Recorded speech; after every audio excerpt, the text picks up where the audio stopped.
You're listening to Productivity Monsters in the Morning. We are the energy volt your real estate business needs to get you up and out and excited and productive for the day. We go over trending topics and things that really matter in the market of the moment. Here are your hosts, Tiffany Hampton and Brooke Silva.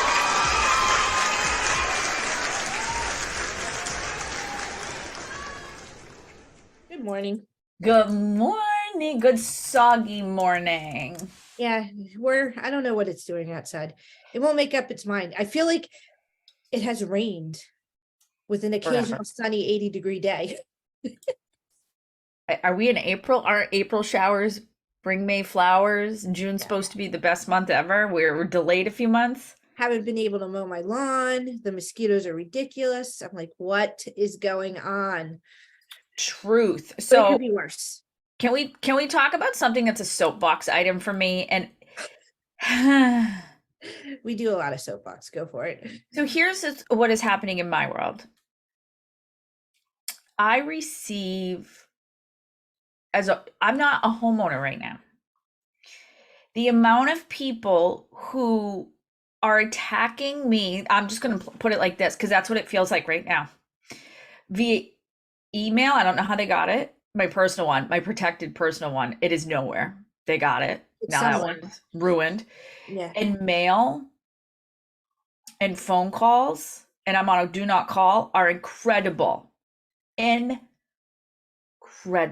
When I tell you, yesterday my phone rang probably 45 times while I was working with people looking to sell me windows, solar, refinance my mortgage that I don't own, refinance my mortgage that I don't own. Talk to me about all these things. It got me thinking to what are our agents putting their poor databases through? Mm-hmm. And is the stuff we're sending valuable and needed?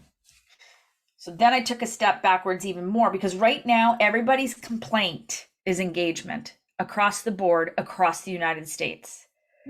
We can't get agents to engage. So it made me ask the question, What are we selling them?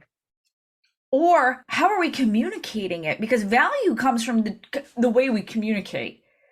Mm-hmm.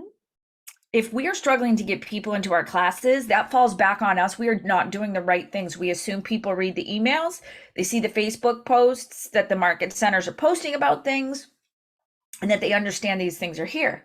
This morning, I got to be a guest on a wonderful, I don't even know, a call. I don't even know what to call it. It was so much fun. And I reviewed some things, and it was the first time a lot of people had heard about it. And I was like, but we've been talking about this for years. Mm-hmm. So my big question today is, are the things our agents and market centers or whatever you do in your world, is it valuable and is it needed and not for you? So Tiffany, how do our agents get there? How do our agents find out these things? Well, it's, in my opinion, it starts at the top. It does. So, I have this conversation all the time, and it's the most frustrating thing because I want everybody to think like I do. Because it just makes my life easier. Yeah, I mean, right? Like if we were all just a bunch of old Tiffany's, we'd all stand at opposite sides of the room and not look at each other and call it an event. We would be, education-wise, we'd be all set, right? We would be. However, what's in it for them? Right. And are we using the right language? My husband often gets so mad and he's like, well, why do you have to call it something else when it is simply this? Mm-hmm. And I said, well, different ways. Exactly. How I ingest something is very different how you ingest something. You and I hear things and I'll say to you, this is what I heard. And you're like, this is what I heard from that. Two totally different. And it's fine. It is so okay to have that. But he's like, Brooke, I feel like everything you have to do, you are softening it. And I said, no, Anna. You are softening it though. Some days, but some day, if I'm looking at a room of people and what I'm delivering is I see a bunch of confusion like question marks above the head means I'm not delivering it correctly. So I have to reword things without changing what I'm teaching. And that's what educators do, is they're able to read their room. They're able to see that things are not clicking. So we take a few steps back and then we go forward with the, so yes, am I softening some things? But changing the words, sometimes when you change a word, you change a mindset and you change the energy. Yeah.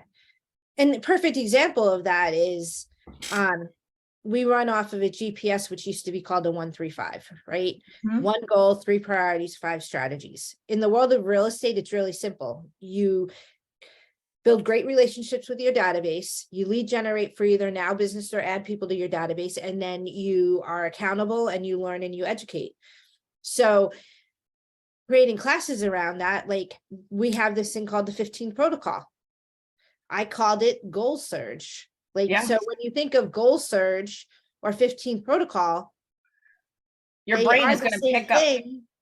And yet people will know what a goal surge is. They won't know what a 15 protocol is. Well, if you look at our bookshelf, I'm looking at mine right now. None of the books are new philosophies or thoughts. What they are is it's the author's opinion of how to explain these things. It's why certain books click with certain people. The way you've been brought up, your prejudices on learning, where you are in your life. The books are going to teach you something different every time you read it. It's why we say read things over and over and over. But at the end of the day, it's not about softening the words. It's about getting through in a way that the people who are listening to you are understanding. Yep. So it brings me back to value and needs. Yep. So often somebody comes into a database and they are instantly, you get this weekly newsletter, you get this monthly thing, I'm going to call you, I'm going to do this, I'm going to send you this. But yet the one thing they haven't done is ask permission. Mm-hmm. Yes. Did the person click a button that said you are allowed to contact me? Yes, they did. But what you haven't gained permission is the right to give them the things that you think they need. Yep. Ask me what I need or want. And if I'm not sure, offer things. Did you know we have an email that goes out monthly that whether you're looking to buy or sell, gives you up-to-date stats. And guess what? When you click around, nobody's going to call you. It's yours. Yeah. Now, to me, that's valuable because maybe I'm not ready to buy or sell, but I want to watch things. Yep. Well, and here's the other piece of that. No one's going to say no to their own dreams. So the minute you understand their dream and you communicate into their vision of their dream, they will buy in. But if you don't know their dream. Right. You know, one of the hardest things to talk to our agents about is about putting, I'm not saying open your personal life, but it's about talking about non-real estate things in their business. Could you imagine sitting down at the chiropractor and instead of the doctor talking to you about what's going on in your life, how are you feeling, all they did was sit there and talk about their world, the convention they went to, things, and they're speaking in terms you have no idea what they're talking about. You're like, I'm glad my C4 is right, like,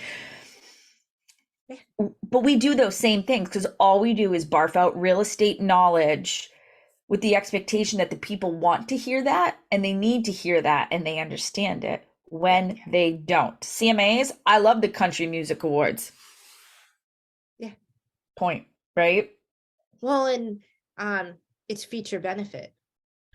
What is it's fact value add to the person. So like today, perfect example, I was just Googling around and one of the facts that I learned was like 1/3 of the real estate in the United States is purchased with cash. Wow. Right? That so feels I weird. could throw that fact out to the world. And what's the benefit of knowing that information? So it's that add-on. Hey, did you know that 1/3 of the real estate, do you have money sitting around that you would like to invest? This may be the time to do so. Wow. Right? Like just changing the conversation. So you're not just throwing up facts with who's in it. And then it's the form, right? Like, you ask a question, the relevant people respond to the form, communicate, and to your soapbox about the newsletter. If I was a cash buyer and I responded to the fact that you told me that, and then 3 weeks later you sent me a newsletter, a bunch of crap that I don't care about, I'm probably going to unsubscribe. Truth. And, you know,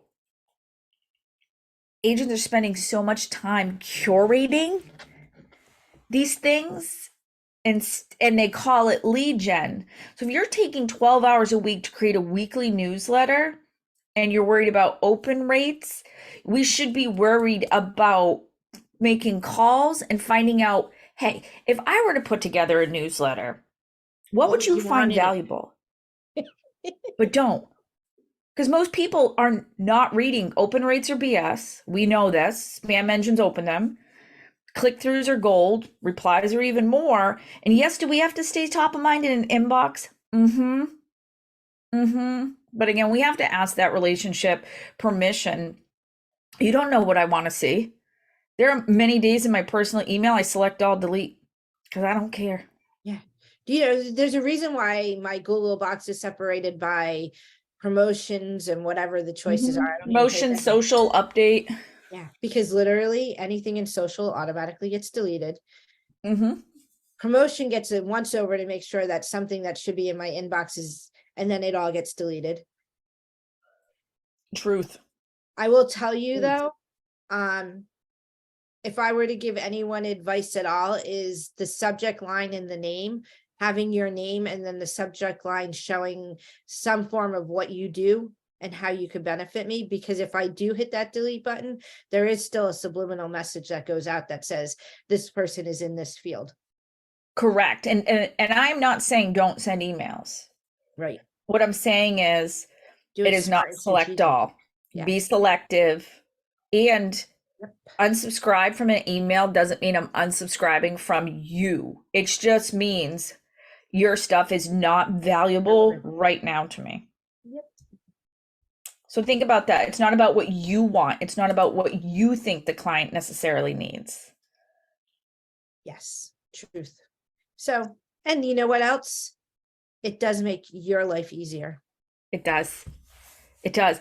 Use the things that already exist. There are so many smart plans that already exist to keep you on touch. 36 touches, long-term follow-ups for cold leads. There's so many things. And my thing is, don't shy away from tags, because I should be in your tag as an avid learner, as a kayaker, as a person who owns a fun dog that likes to torture me every once in a while. Like those should be, and when you find an article about something cool going on about dogs, it should be sent to me. But don't you dare send me something about a 5K, because I'm going to be like, do you really know me? Do you? Do you? You think I'm running? I don't even know if I would run away from a murderer, because I don't have it in me. Don't send me anything on that, right? Know your audience. Know your audience. All right, my friend. I will see you on Tuesday. I'll see you guys Tuesday. Have a great weekend. Bye.